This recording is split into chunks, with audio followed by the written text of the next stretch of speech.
Welcome, my sisters and brothers. Welcome to the Law of One study channel, conscious channeling of LL Research.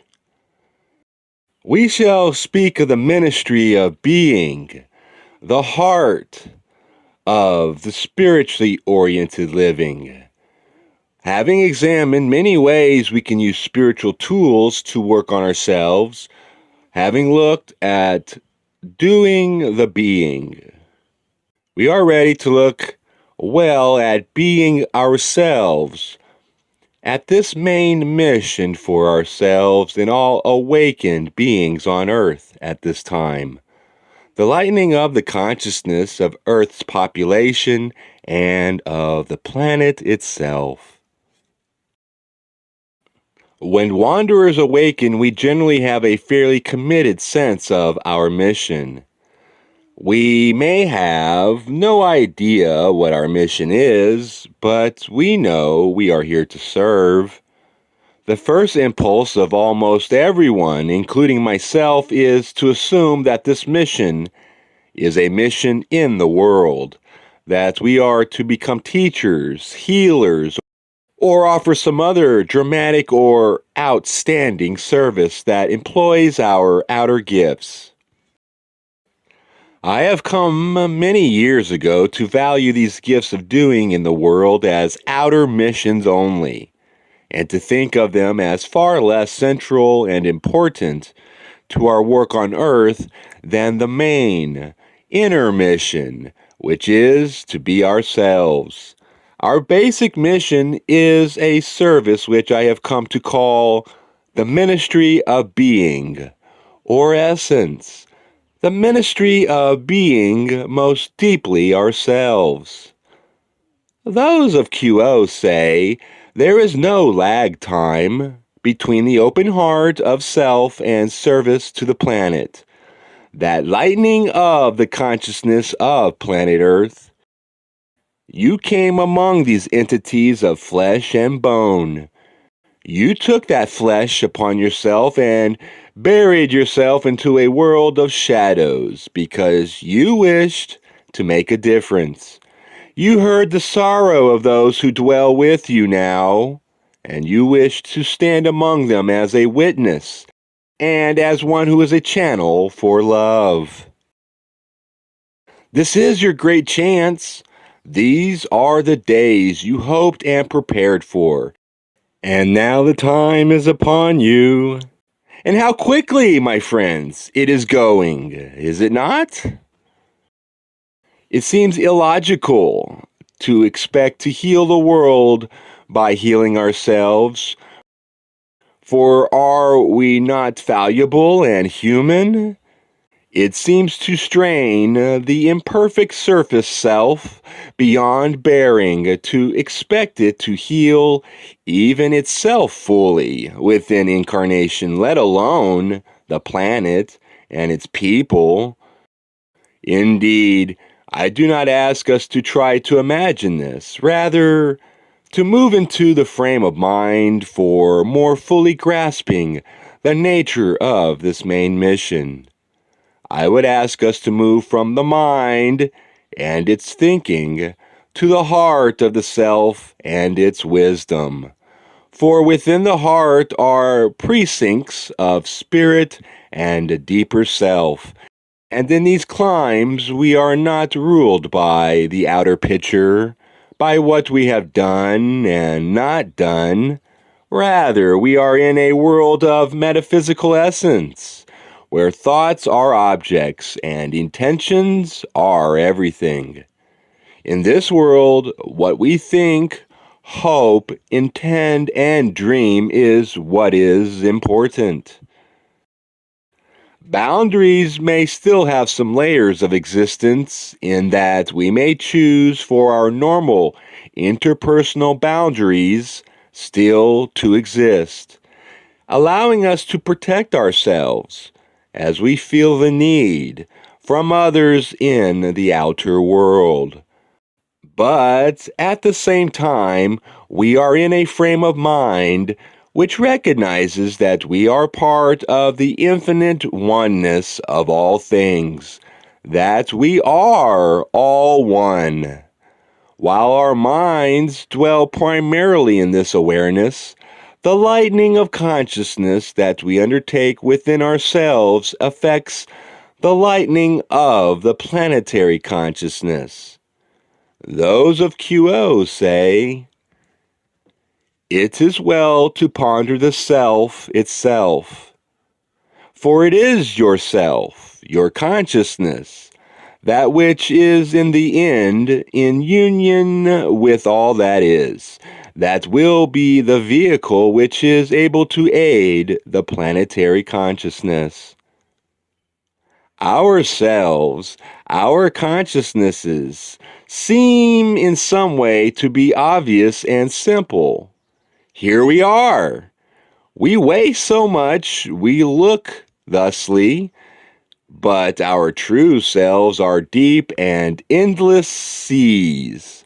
And in the part of ourself, which is our personality shell, we do not discover extensive fields of consciousness.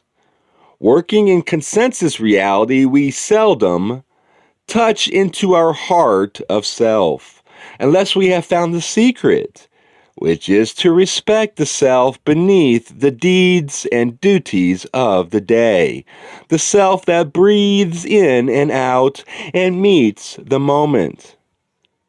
It is this humble and unadorned self that is the part of the entity which each of us is, through which runs the power and energy to heal the planet. Those of QO say, part of the work of any wanderer is the living of the life itself. For when that which has been in a more compassionate vibration, or wiser one, has all of its forces in harmony inwardly, then the breathing in and breathing out of everyday living is, in itself, the central portion of the service which you came to offer. That service being to enable consciousness within the planetary sphere to be lightened. Insofar as the eyes of your heart are lightened, so is the planetary vibration lightened. How are the eyes of our hearts lightened? They are lightened as we attend to the dawning of this present moment with our full attention and with the desire to open our hearts completely to the infinite supply of the Creator's love and light, which is entering into our energy fields at all times. Love, like the sun, can radiate its lovingness from within through the open heart and touch all of life without bias, equally. When we are truly transparent and humble, it comes forth grandly to bless its grace and bestow upon all things great and small. There is no greater power than unconditional love, from God, through God, to God. Unconditional love is not an easy attitude when we are directly faced with life's little annoyances, and I can only express my feeling that although such bruising and difficult vibrations as we might encounter can rock us momentarily off balance, we can always wend our way back to unconditional love as we cease attempting to fix the outer picture and focus on any truth the situation may have for us. The fact is, we all have strengths and weaknesses, and from time to time we will be perceived as not being helpful. no matter how wholeheartedly our intentions to be only of service. Trust the person who says we are not helping and become silent. Any effort we make at such a time to defend ourselves and make another person wrong and ourselves right is wasted, as well as incorrect metaphysically. Far more skillful is it to begin with soul searching and, that done, to move on to the acceptance and forgiveness of the self, the other self, and the situation, and then to the re-entering of the present moment. It may take us a moment, a minute, a day, or a week to move through the self-defensive and angry instincts we have and into a place of surrender to the open heart and the present moment. Indeed, in serious times of trouble, in the past with good friends, I have experienced times of up to 5 years where trust was being reestablished.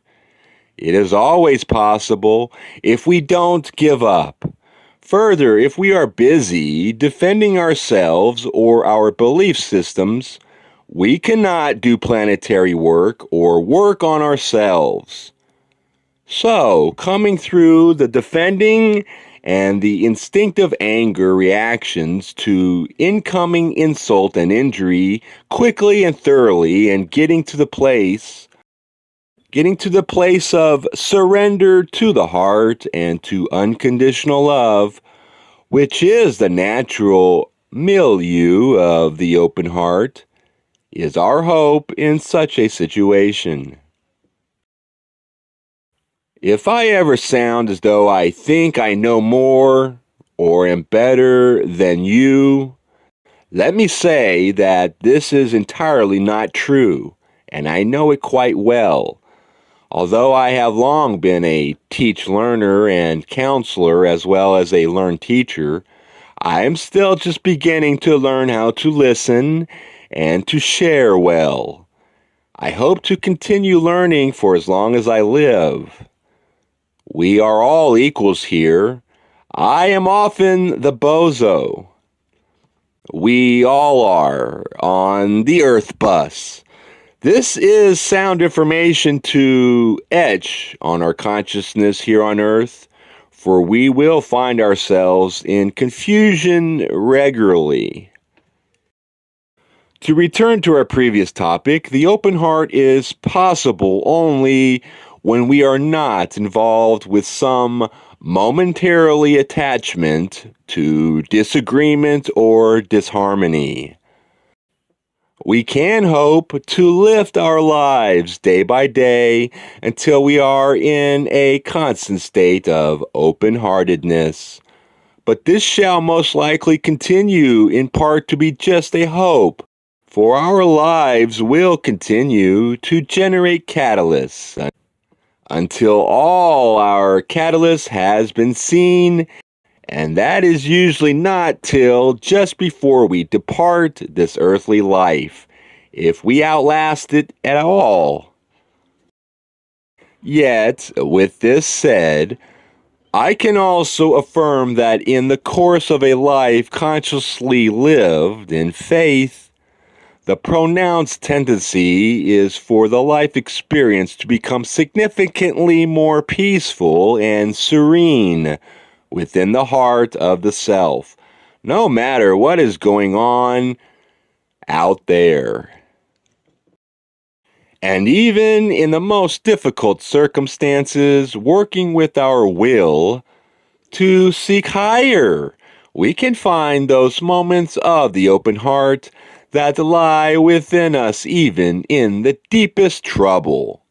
As we do this work, we are not only working on ourselves, we are doing a planetary work. The heart that dwells in this opened love, or the heart that is open to this love and willing to allow it to run through that heart and into the world of manifestation has done healing work for the planetary energy, the local energy, and the energy of self.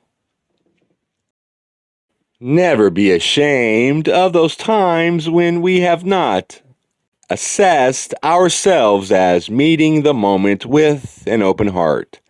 Seek, rather, to return to the open heart as soon as possible, with no judgment or recrimination. Those of the Confederation say, keep in touch with the true self. Do not be discouraged when you cannot find it. It is only misplaced. It has not been lost. Just simply continue persistently and faithfully, although every instinct tells you that you are making no progress. Those instincts are incorrect, because each honestly made attempt to be of service lightens the planetary consciousness and polarizes you more and more. To us, the cries of those upon your earth for understanding, illumination, and peace are gripping and make us feel much sympathy.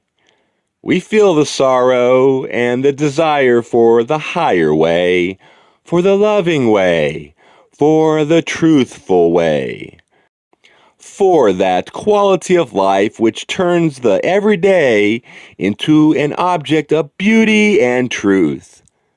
We feel these desires within you and praise them.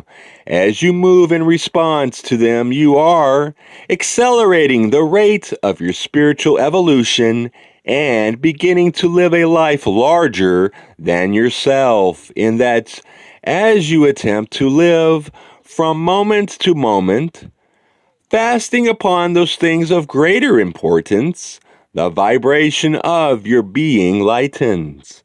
And as it lightens, the planetary consciousness lightens also.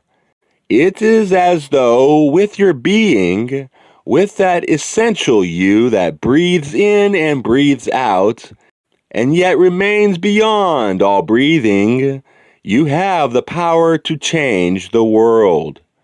And indeed, quite literally, each of you is changing the world to the full extent of your choices in respect to how to serve.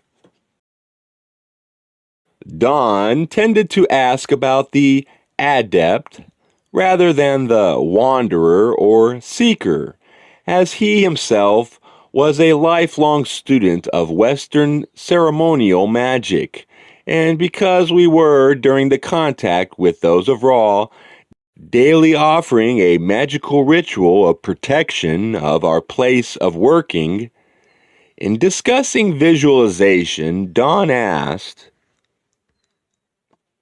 can you tell me what the adept, after being able to hold the image for several minutes, does to affect planetary consciousness or affect positive polarity?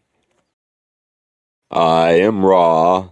When the positive adept touches intelligent infinity from within, this is the most powerful of connections, for it is the connection of the whole mind-body-spirit complex, microcosm, with the macrocosm.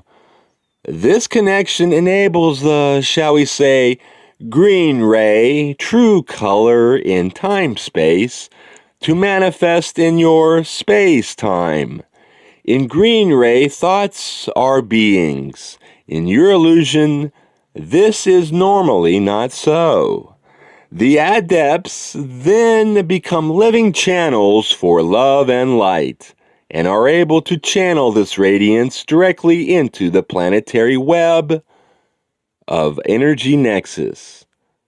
The ritual will always end by the grounding of this energy in praise and thanksgiving, and the release of this energy into the planetary whole. Here again, we see the statement that thoughts are things, entities within the world of spirit. What we are doing with the directing of our thoughts is important.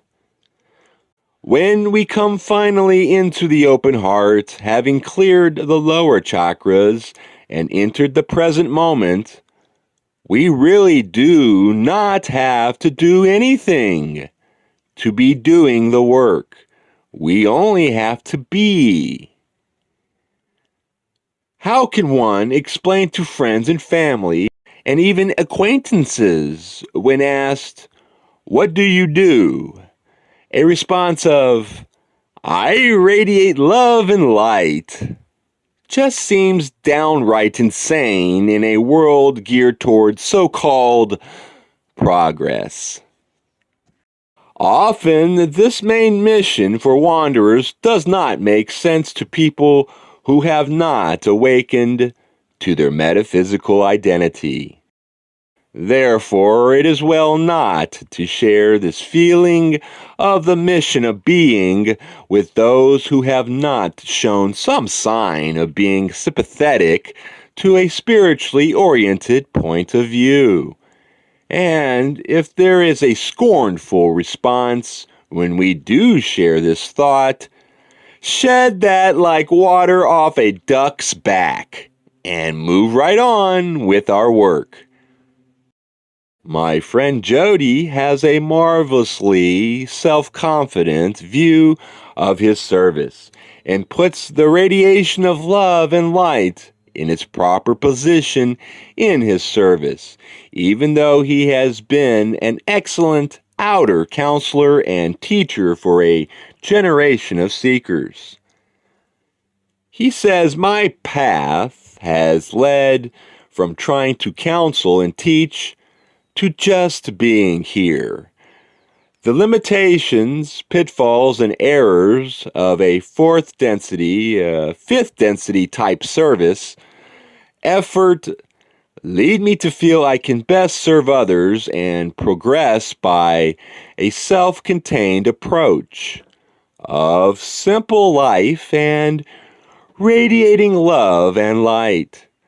Paradoxically, the poignant near hopelessness of attempting to teach, even by simply being in this environment, both calls on the utmost spiritual effort, as well as self-containment and self-sufficiency.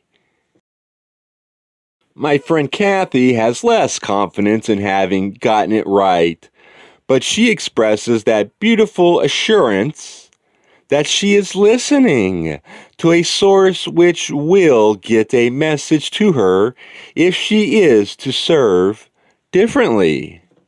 So, Jody says, "Service, another area I think about a lot and feel like I'm not quite there yet. For a long time, I have held myself open to the possibility of being in greater service than I am now. I am aware of certain areas of service that I provide already, such as my work with disabled folks, painting, my presence on the planet, transmitting information as needed, channeling frequency, raising planetary frequency, etc., etc. Anyways, I realize that if there is more for me to do, then it will come to me, just like anything else." She is mixing thoughts of outer service with determination to be present on the planet and raise the planetary frequency. And in her mind, all the services are blending together, which can cause some confusion at times. Yet her faith that she is in the loop with deity and spirit transcends all confusion. And I know of no one who is more responsive to the voice of spirit than this particular wanderer.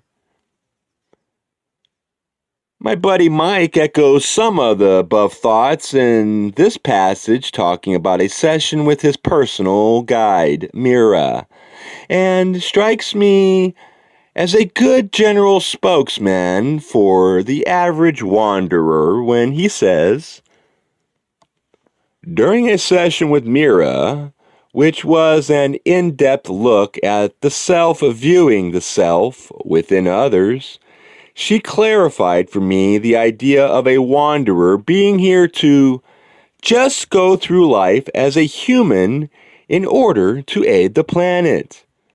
Now, I know you have told this to me before, but it never really made sense as to how that would offer aid. Mira cleared that up for me by relating to things that I could understand. Maybe that is all I'm here to do. But why then the drive?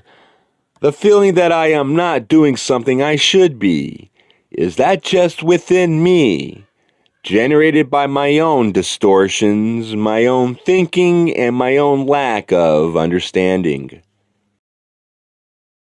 The feeling that we are not doing what we came to do, what we should do, is in my opinion based on our enculturation and the absorption into our being of the work ethic of the It is a habit of judgment so deep that we find it very difficult to disconnect. We are so profoundly used to measuring value by accomplishment that we do this to ourselves constantly and without reflective thought. In terms of the main mission, we need to re-educate our thinking completely. Those of QO say,